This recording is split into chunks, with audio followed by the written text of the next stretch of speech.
Hello, miss. I'm sorry for the weird setup. My micro on my PC doesn't currently work, so I had to use my phone right in front of me and put my PC like this next to me to actually have a presentation.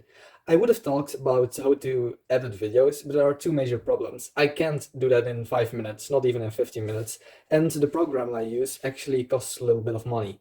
Now, what I can explain to you is a little bit about how the game world works.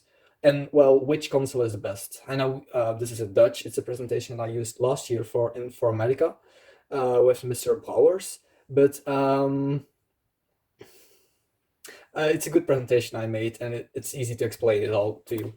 So we're going to start about generations. I heard you talk about Atari. Well, currently we are on the 8th generation, and we can go all the way back to the very first generation of gaming consoles when we had the Magnavox Odyssey, something barely anyone owned, though it was public, made by scientists. Then a couple of generations down the line, the third one actually, we get the NES, the Nintendo Entertainment System.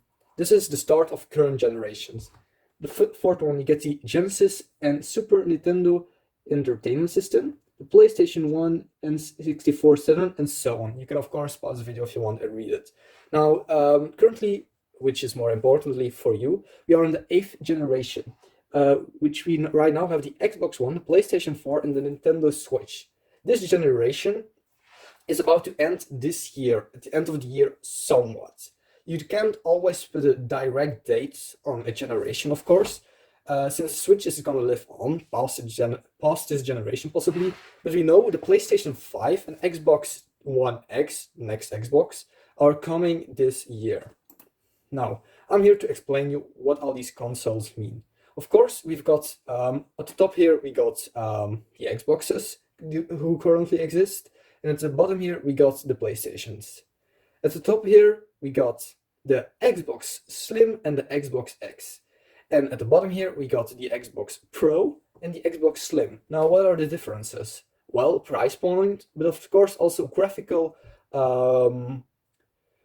capabilities. The Xbox X and PlayStation 4 Pro can both output video in 4K, which is currently the second highest possible pixel count output.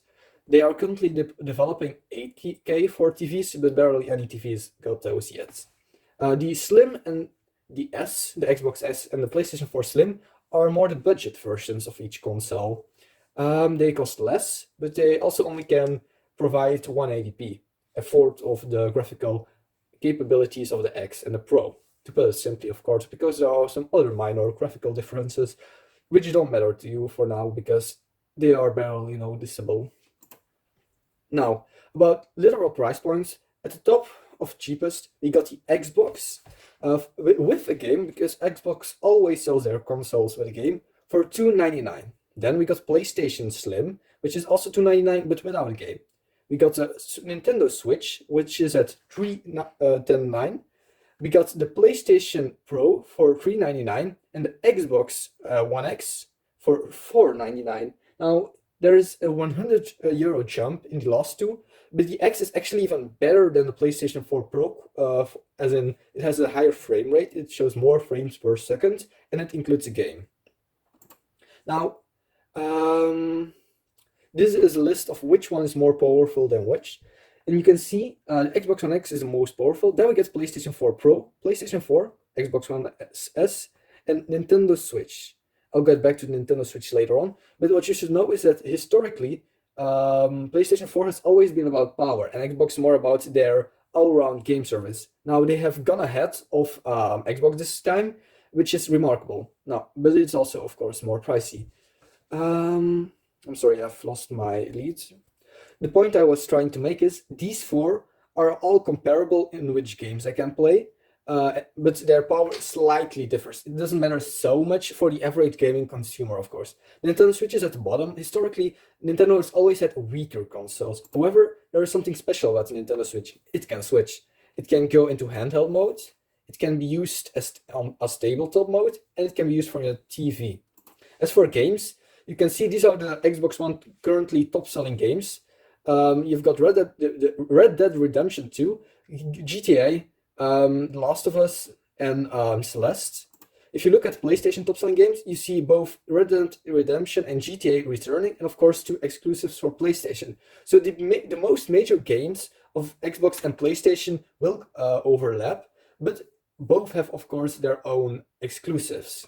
And lastly, what I want to touch upon is that Nintendo Switch barely ever shares games with the other 2 consoles, because Nintendo's hardware is completely different from PlayStation and Xbox, which means you'll find other games like Mario, Zelda, Mario Kart, of course, and well, different games. But of course, simpler games like Celeste can return on both, for example, Xbox and Nintendo. However, my videos are getting way too long. I hope I explained something to you about the gaming world, and see you next time. Bye.